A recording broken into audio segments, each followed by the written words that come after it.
Em nome do Pai, e do Filho e do Espírito Santo. Amém. Louvado seja nosso Senhor Jesus Cristo. Para sempre seja louvado. Podem sentar.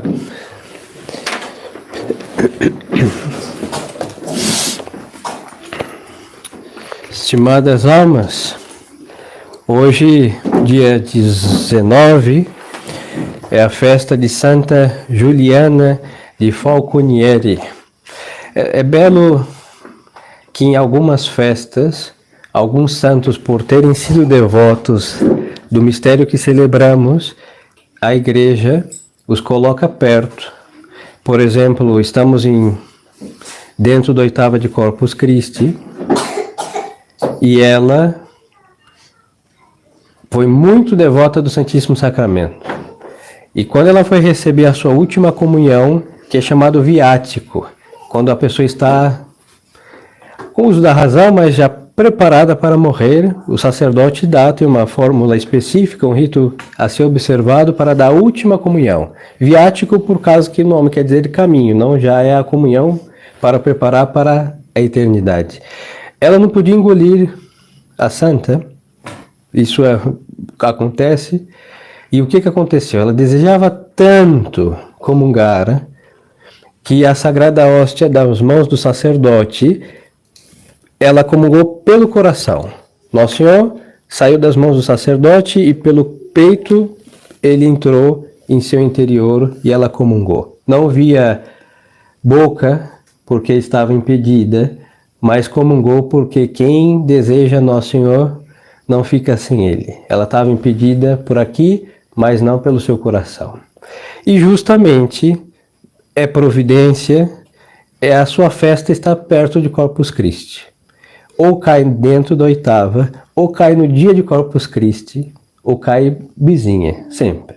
Então, celebramos hoje esta gloriosa santa. E isso começo por um parênteses. Rezemos a ela, hein? Porque é uma graça imensa ter a última comunhão. Da mesma forma que é uma graça imensa ter a primeira. Então, o amor a nosso Senhor Eucarístico faz com que, como ela recebeu, que quem o ame e deseje receber a última comunhão, também receba. Nessa crise precisamos rezar para ter a segunda, a terceira, a quarta, a quinta, a sexta, a sétima comunhão e até a última, e muitos se descuidam da última. Então, peçamos a esta santa esse amor a nosso Senhor para não nos descuidarmos de nenhuma das comunhões que devemos receber. Estamos também no domingo segundo, depois de Pentecostes. O primeiro foi da Santíssima Trindade, hoje é o segundo. A cor não é verde porque estamos dentro da oitava de Corpus Christi, do corpo de Deus, então é domingo depois de Pentecostes, mas a cor é branca, por causa da oitava. O texto do introito, as primeiras frases do Salmo, vai dizer o seguinte: o Senhor fez-se o meu protetor e levou-me para um lugar espaçoso, salvou-me porque me queria. Amo-vos, Senhor, porque sois a minha fortaleza, sois o meu arrimo, o meu refúgio e o meu libertador. A Santa Igreja começa esse período que vai se estender até vizinhando aí novembro, praticamente 4 domingos antes do Natal, aí vem o Advento, fim do tempo litúrgico, e a Santa Igreja começa a nos colocar no caminho da esperança. Por isso a cor é verde, nos domingos depois de Pentecostes. E nos coloca o seguinte: o Senhor me fez o meu protetor e levou-me para um lugar espaçoso, ou seja, um lugar para descansar, e me salvou por quê? Porque Ele nos amou. É incrível como o diabo maldito e infeliz inventa umas estupidezes incríveis entre gente que não tem o que fazer, não. Porque tem coisa que gente que tem o que fazer nem cogita. Eu tive a infelicidade, vosso servidor que aqui vos fala, de presenciar, graças ao meu santo anjo da guarda, que bendito seja, não participei dessa estupidez, de uma discussão de gente aquinates tradicionalistas, que estavam pondo em discussão se Deus pode nos amar ou não. com todos os textos do sagrado livro da Sagrada Escritura, olhar um crucifixo, que não é só uma imagem, mas uma representação de um fato que prova o amor de Deus por nossas almas, tem gente que acha que Deus não pode amar o ser humano.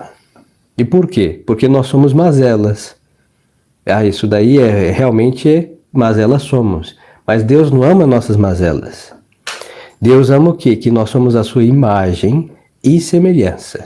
Por isso ele fez e faz o que fez e que faz, para que nós não caiamos no fogo do inferno, porque a sua imagem e semelhança não pode ser profanada. A mais parece um absurdo, não? Gente que não tem o que fazer, que coloca em jogo o amor de Deus. E aqui temos um texto da Sagrada Escritura. E se quem não crê na Sagrada Escritura, não crê em mais nada. E é um salmo, o Salmo 17, os versículos 19 e 20. E por que o Senhor me salvou? Porque me amou. E o que é este amor de Deus para conosco? É verdade que Deus tem em si todo o seu amor, toda a sua honra e toda a sua glória dele mesmo. Agora, qual o amor de Deus para conosco? Porque Deus quer o nosso bem. E qual o bem que Deus quer para nós? Ele. Existe um bem maior do que ele? Não existe. E o que Deus então faz por nós? Faz tudo para que nós não sejamos tão estúpidos, iludidos pelo mundo, envenenados pela carne e seduzidos pelo espírito infeliz, que se chama demônio, para que não nos deixemos levar por esses infelizes derrotados, carne, mundo e demônio, para que nós possamos vislumbrar o bem verdadeiro que é Ele. Então Deus nos ama. E qual o bem que Deus nos deseja? Que nós o tenhamos. Aí vamos entender o presépio, o Calvário, a instituição da igreja, os santos sacramentos, a Santa Missa e este amor tão imenso nos dá sua mãe, para ser nossa mãe, e nos dá Ele mesmo para ser nossa força. Aí que está escrito aqui, se cumpre, porque Ele é minha fortaleza. Mas não é que Ele dá a fortaleza dele, Ele é a nossa força. Ele é o quê? Não é que Ele nos ajuda para não cair, Ele é o nosso arrimo. Ou seja, e não é que Ele nos faz um lugar de refúgio, Ele é o nosso refúgio. Aí é o Santíssimo Sacramento da Eucaristia. Não é que Deus nos dá uma força, Ele dá a força que é Ele. Não é que Deus dá uma ajuda, não, Ele é a ajuda. Não que Ele dá um socorro, Ele é o socorro. Porque mais do que Ele, refúgio melhor, asilo mais oportuno, arrimo mais perfeito e libertador mais poderoso não há. Assim que Deus nos ama de fato. Aí vamos entender a epístola São João, que vai dizer: meus irmãos, não amemos de palavras e com língua, mas de obra e em verdade. Ou seja, por fatos, obras e não romances e palavras belas. Não existe, se os senhores procurarem, do Gênesis ao Apocalipse, nenhum poema de amor de Deus para conosco. Não há. Mas desde o Gênesis, a começar dos primeiros capítulos, quando Adão apronta, o primeiro homem aprontou e desmantelou todos os homens, até o último mortal, salvo a Santíssima Virgem, Verbo encarnado. Mas nós vemos prova de amor de Deus. Dá tempo para Adão fazer penitência. Promete um redentor para os seus filhos.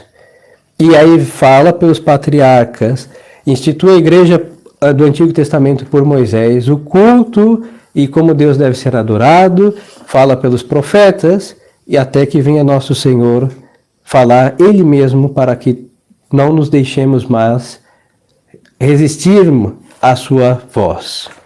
Então, queridas almas, o que o apóstolo está dizendo é o que Deus faz. Não adianta palavras e demonstrações quando as obras provam totalmente o contrário. Palavras amorosas e obras de ódio e de iniquidade. Então Deus nosso Senhor nos amou. E Deus, como nos quer o bem, Deus não pode, porque Ele é a verdade, a sabedoria, Ele não pode fazer o mal. Mas inclusive nos males que Ele permite, é para o nosso bem. Aí vamos entender por que Deus castiga? Sim, senhores, castiga. Porque quem ama corrige. Então, a partir do amor de Deus para conosco, se entende as correções de Deus, os castigos de Deus para o nosso bem e os males que Ele permite, porque às vezes só aprendemos quando nós quebramos nossa cara mesmo. Aí Ele nos arranca do pecado e fala: meu filho, viu o que é servir a carne? Viu o que é servir o demônio? Agora me sirva, porque eu não vou judiar de você como faz o demônio e a carne. Aí nós aprendemos. É assim que funciona. É assim que os senhores, como pais, às vezes, depois de dar umas boas e bem-vindas surras nos filhos, às vezes deixam que eles caiam para se levantar. Isso não é um castigo? Bem-vindo. E não ensina? Muito bem. E este é o obrar de Deus. Por quê? Porque nos ama. E está escrito: aquele que ama o seu filho usa com frequência a vara da correção. E Deus tem a sua vara de justiça para nos endireitar assim que... Por quê? Porque nos ama. Quem ama, corrige. Aí a oração da coleta principal de hoje vai dizer: Senhor, fazei que nos anime sempre o temor e o amor do vosso santo nome. Então, tendo presente o amor de Deus para conosco, a igreja pede o quê? Que nós retribuamos este amor de Deus temendo. Agora há um problema sério, gravíssimo. O demônio infeliz, ouviu falar mal do demônio, né? Pois é, porque ele é mais infeliz do que qualquer outro ser. Ele, como é um desgraçado infeliz, ele estragou as coisas. Não podemos estragá-las em si mesma, ele estragou as palavras. Por exemplo, quando falamos de temor, todos vão pensar que é ter medo. E não é isso. Temor é ter respeito. O respeito não supõe o medo. Pelo contrário, supõe uma extremada confiança. Mas, pois então, é este o temor que se pede, o respeito ao vosso nome, porque o nome de Deus merece ser honrado à altura de Deus. Então, mesmo Deus que nos amou, reclama a retribuição, que ele seja amado sobre todas as coisas, é o primeiro mandamento. E o segundo, que o seu santo nome não seja tomado em vão, que seja amado como Deus é amado. Aí vai dizer a coleta, então, esse temor, ou seja, esse respeito e amor ao vosso santo nome, porque nunca deixais. Isso daqui é infalível, hein? A igreja não pode rezar errado, e o que ela está pedindo? Está a dizer: porque nunca deixais de dirigir os que firmais na vossa caridade. Ou seja, aqueles que Deus ama, Ele nunca deixa de dirigir. E vamos ao princípio: Deus ama a todos nós. Aí qual o problema? Que nós que somos amados por Deus, não nos deixamos dirigir por Deus. Aí começa a história de toda a ruína, de toda a queda, de todo o distanciamento do homem de Deus, e não de Deus do homem, porque Deus faz de tudo para que o tenhamos por perto, a tal ponto de instituir o Santíssimo Sacramento da Eucaristia. Aí vamos então agora ao Evangelho, à parábola, e vamos ver o amor de nosso Senhor, mas agora vamos nos deparar com o seu amor e com a sua justiça, que não se opõe ao seu amor. Parábola. Nosso Senhor conta uma história. Um homem fez uma ceia. Normalmente, o comum dos mortais não diz um não a uma ceia. E falando dessa, muitos animais mortos, vamos adaptá-la uns leitõezinhos bem macios, ótimos. Mesa farta. O que precisa? O convite. Se há compromisso diante de um leitãozinho, todos vamos a essa ceia. Mas 3 classes de gente negou uma ceia grátis e bem servida. Primeira classe. O primeiro, que disse que tinha comprado uma quinta, um campo, e era necessário vê-la, e se dava por desculpado. Quem fez essa ceia? Deus. E quem deu o campo para esse sujeito? Deus. E o que ele usou para ficar longe de Deus? O que Deus deu para ele, o campo. Primeira classe de desculpado. São aqueles que dizem, padre, eu trabalho muito, e bendito seja Deus por ser um trabalhador, mas não tenho tempo de rezar. Não tenho tempo, padre, é uma coisa incrível. Aí a pergunta é, a senhora trabalha 24 horas por dia? Não consegue dizer, Senhor, tenha piedade de mim, em um momento? Não, se for esse nível, bom, em 3 dias já nem respirará, hein? Porque é morte infalivelmente declarada. É impossível não ter tempo para Deus, hein? E muito mais quando nós estamos administrando o que Deus nos dá. Deus nunca nos dá nada que nos afastará dele, salvo que usemos de modo desordenado o que ele nos dá. A mesma coisa, padre, eu tenho um monte de filhos, não tenho tempo de rezar. Quem lhe deu filhos? Deus. Então nós estamos dizendo em definitiva, atrevidamente, por isso precisamos do temor de Deus, a oração de hoje, o que? Senhor, eu não posso rezar, sabe por quê? Porque o Senhor me deu tantos filhos que eu não tenho tempo para o Senhor. Isso é um disparate sem medida. O Senhor me deu tanto trabalho que eu não tenho tempo para o Senhor. Isso é uma irreverência profundamente atrevida também. Primeira classe. Segunda classe de homem. Comprei 5 juntas de bois e vou experimentá-los. São os bens temporais, nos 2 casos. Um, terreno, outro, animais. E rogo que me deis por excusado. A mesma coisa. Aí o que vamos usar? Nossos passeios, nossa saúde e o tempo que sobrar para nos divertir. Não estou a condenar isso, isso é lícito.